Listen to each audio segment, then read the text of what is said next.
Salut, c'est Trado, content de vous retrouver pour les zones d'accumulation rationnelle et les tendances sur les cryptos majeurs et les entreprises qui font l'essentiel de l'écosystème crypto. On va commencer par Bitcoin qui n'en finit pas de progresser. On est passé en phase 2. Maintenant, il n'y a plus de doute depuis des semaines. On est au-dessus de la moyenne mobile à 30 semaines qui monte. On inscrit des plus hauts. On est en zone on est en phase haussière. La prochaine zone d'accumulation rationnelle, elle est loin. Pour l'instant, il faut prendre sûrement mal en patience. De toute manière, si vous êtes des adeptes des phases, vous avez déjà accumulé longuement pendant les mois et les mois où on était en zone d'accumulation. Là, on l'est plus. C'est 31 800, 33 100 qui est zone d'accumulation rationnelle. Les bougies Aiki-Nashi indiquent que c'est susceptible de monter encore. C'est vert et il n'y a pas de mèche basse. Autrement dit, il est plus plausible que l'on continue de monter plutôt que l'on ait fait les plus hauts. Je répète, phase 2 haussière pour Bitcoin. Ethereum, ça se joue maintenant, mais c'est très encourageant. On passe la tête au-dessus de la résistance des 2138. On repasse donc apparemment en phase 2 haussière pour l'Ethereum qui a progressé depuis les plus bas récents. C'est-à-dire en l'espace de quelques semaines, on a pris 40%. Alors, c'est pas fait. J'aime bien une bougie de confirmation pour un passage en phase 2, mais il semble bien effectivement que l'on soit en train d'articuler phase 2, phase 3, la phase 3 de plafonnement donnant lieu à une réactivation de la phase haussière. Les bougies Aiki-Nashi montrent que c'est bien, puisque c'est vert, puisqu'il n'y a pas... alors, il y a une toute petite mèche ici, qui montre que ce n'est pas parfait. Il faudrait que ce soit une longue bougie sans mèche basse pour que ce soit très haussier, mais c'est clairement pas baissier pour l'instant. Et pour l'instant encore, eh bien, on retient notre souffle, mais il semble que l'on veuille basculer en phase 2 haussière pour l'Ethereum également. C'est pas la même chose pour Binance Coin. Binance Coin qui est toujours englué dans sa phase 1, une phase de base. Je n'ai pas l'impression qu'on soit sur le point d'en sortir d'ailleurs. La bonne nouvelle, c'est qu'on est en zone d'accumulation à 263, 183 dollars. Les bougies Aiki-Nashi montrent que c'est plus que mou avec une bougie rouge comme ça, sans mèche haute. Bref, il est plus plausible que l'on continue de descendre plutôt que l'on ait fait les plus bas sur Binance Coin. Ripple progresse bien depuis plusieurs mois maintenant, mais adopte une position un peu plus prudente depuis quelques semaines. On a pris depuis les plus bas récents jusqu'à 60%, mais maintenant on abandonne du terrain. On est toujours en phase 3, je pense, en phase de plafonnement. La zone d'accumulation s'en rapproche, c'est 0,562, 0,463. Il est plausible d'ailleurs au regard des bougies Aiki-Nashi que l'on n'ait pas terminé de baisser, puisque vous le voyez, c'est rouge. Alors c'est pas très baissier parce que c'est rouge mèche haute, mèche basse, mais c'est quand même pas haussier pour l'instant, ça c'est une certitude. Bref, phase 3 pour Ripple. Dogecoin est dans une situation de phase de base également, c'est-à-dire une phase d'attente, une phase pré-haussière si on a de la chance, mais en tout cas on n'est pas en phase 2, hein, on n'est pas en phase haussière. La bonne nouvelle, c'est qu'on est toujours en zone d'accumulation rationnelle 0,09-0,04 si vous croyez au potentiel de Dogecoin qui est en phase 1. Les bougies Aiki-Nashi montrent que c'est plutôt favorable puisque vous avez des bougies vertes comme ça. Et vous avez également la moyenne mobile à 30 semaines qui est complètement plate, ce qui est vraiment caractéristique des phases 1 de base. Cardano a progressé de manière significative depuis quelques semaines, depuis octobre. Donc allez, on va dire depuis un mois et demi, on a pris 70%. On n'est pas, à mon avis, en phase 2 pour autant. Je pense qu'on est toujours en phase 1. Je considérerais qu'on est en phase 2 lorsqu'on arrivera à passer au-dessus de cette zone-là. Bon, c'est toujours un petit peu subjectif, j'ai envie de dire, mais en tout cas, on n'est pas en phase d'accumulation non plus. La phase d'accumulation, elle est pour moi à 0,267, 0,220. On a eu largement le temps d'accumuler pendant des mois. Il n'y a pas maintenant matière à se précipiter. Les bougies Aiki-Nashi montrent que c'est pas mal, hein, c'est vert. Donc à partir du moment où c'est vert, c'est haussier. Maintenant c'est de moins en moins haussier parce que les bougies se raccourcissent, mais il demeure que on n'a pas de mèche basse. Donc oui, c'est sûrement pas baissier. Pour l'instant, on peut toujours caresser l'espoir de progresser encore. Solana est maintenant en phase 2 depuis pas mal de temps. Tant mieux, on a réussi à progresser cette semaine après avoir consolidé la semaine dernière. Regardez, depuis le 11 septembre, on a pris 200, quasiment 300%. La pause était bienvenue. Alors, on n'est pas du tout en zone d'accumulation rationnelle. La zone d'accumulation rationnelle, vous avez eu l'opportunité d'en bénéficier pendant de très nombreuses semaines ici. Maintenant, il faut attendre un petit peu, hein. Ça risque de consolider. Donc, je propose de profiter de l'accumulation que vous avez peut-être déjà réalisée préalablement. Autrement, effectivement, des phases où les hauts s'enchaînent au-dessus de la moyenne mobile à 30 semaines qui monte. On est en phase 2, Weinstein haussière sans aucun doute, et les bougies Ekinashi montrent qu'il n'y a aucune raison de penser que ce soit terminé. On a une première bougie avec une mèche basse, signe de la fatigue un petit peu du mouvement, mais ça reste aussi, c'est sûrement pas baissier.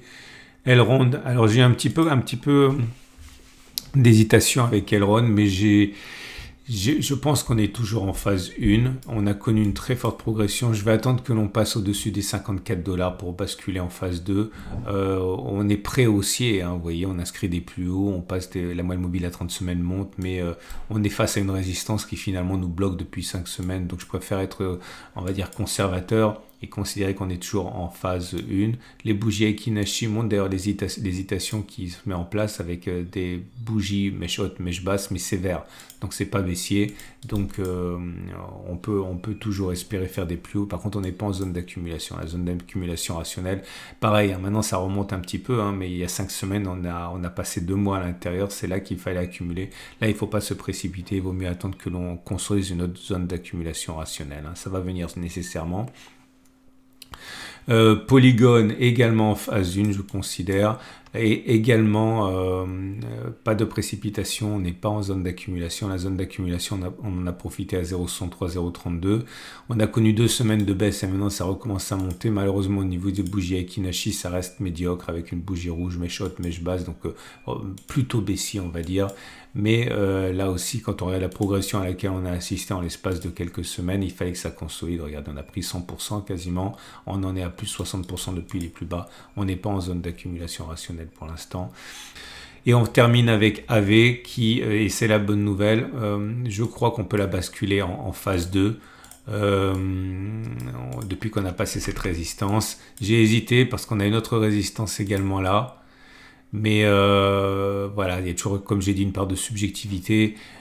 Compte tenu de l'orientation de plus en plus positive de la moyenne mobile à 30 semaines et le fait qu'on se maintienne au-dessus de ce niveau qui semble jouer donc un rôle de support, je bascule AV en phase 2 haussière, mais on n'est pas pour autant en zone d'accumulation rationnelle. La zone d'accumulation rationnelle a été visitée ici pendant des mois et des mois. Il n'y a plus matière maintenant à se précipiter. On passe aux entreprises qui font l'actualité et le cœur de l'écosystème crypto, Marathon. Et je pense en phase 3. Alors pourquoi en phase 3? Parce qu'on est passé en phase 2 ici, on a consolidé, on a oscillé autour de la moyenne mobile à 30 semaines, maintenant on plafonne. Donc je pense qu'on est en phase 3. On n'est plus en zone d'accumulation rationnelle. On a été pour la dernière fois il y a 3 semaines. Maintenant on est en phase, certes 3, mais pas en phase d'accumulation rationnelle. Pourquoi j'ai un doute par rapport à la phase? Parce que si on prend beaucoup de recul, on peut considérer que l'on soit dans une sorte d'immense phase 1 ici, avec une phase de base. Mais ce qui est certain, et c'est ce qui nous intéresse le plus, c'est que 1, on n'est pas en phase 2 haussière, en phase 1 ou phase 3, je le répète, mais pas phase 2. Et les bougies Ekinashi sont très encourageantes, avec des bougies qui sont vertes, sans mèche basse. Autrement dit, il est plus plausible que l'on monte plutôt que l'on ait fait les plus hauts sur Marathon. Riot Platforms également en belle forme avec cette semaine une progression de 14% et en 3 semaines une progression depuis la zone d'accumulation des 17,4, une progression de 50% quasiment. Là aussi, je considère qu'on n'est pas en phase 2 pour autant, on est en phase 3. Depuis qu'on a échoué ici, on a créé une sorte de plafonnement. Donc oui, c'est susceptible de monter encore au regard des bougies Ekinashi avec une longue bougie verte sans mèche basse. Mais on n'est pas en phase 2 pour autant et on n'est pas en zone d'accumulation rationnelle. Coinbase réagit bien, mais regardez ça. On est maintenant en phase 2 depuis cette semaine. J'avais un moment d'hésitation la semaine dernière. J'aime bien une bougie de confirmation. C'est fait de la plus belle des manières. On passe en phase 2. On est également dans une situation où là, on peut considérer que 114.105 a changé de polarité, est devenu zone d'accumulation. La précédente était à 89.69. On a déjà eu l'occasion éventuellement de renforcer là-dessus. Je pense pas qu'on y retournera dans l'immédiat. Et les bougies Ekinashi montrent que c'est très haussier avec des bougies vertes sans mèche basse. Autrement dit, il est plus plausible que l'on monte plutôt que l'on ait fait les plus hauts sur Coinbase. MicroStrategy, comme on le sait, gavé en Bitcoin et dans une situation de phase 2 également. Il prend un peu son temps, comme Bitcoin d'ailleurs. Depuis le mois dernier, depuis 2 mois on va dire, on a pris 70%. On peut considérer que 475, 450 a changé de polarité. C'est notre prochaine zone d'accumulation si on n'a pas eu l'occasion de renforcer sur les 316, 362.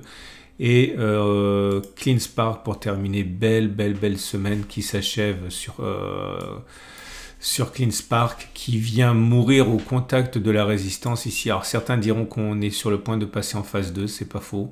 Mais je préfère une bougie de confirmation. En tout cas, c'est en l'espace de 2 semaines, regardez la progression. Hein.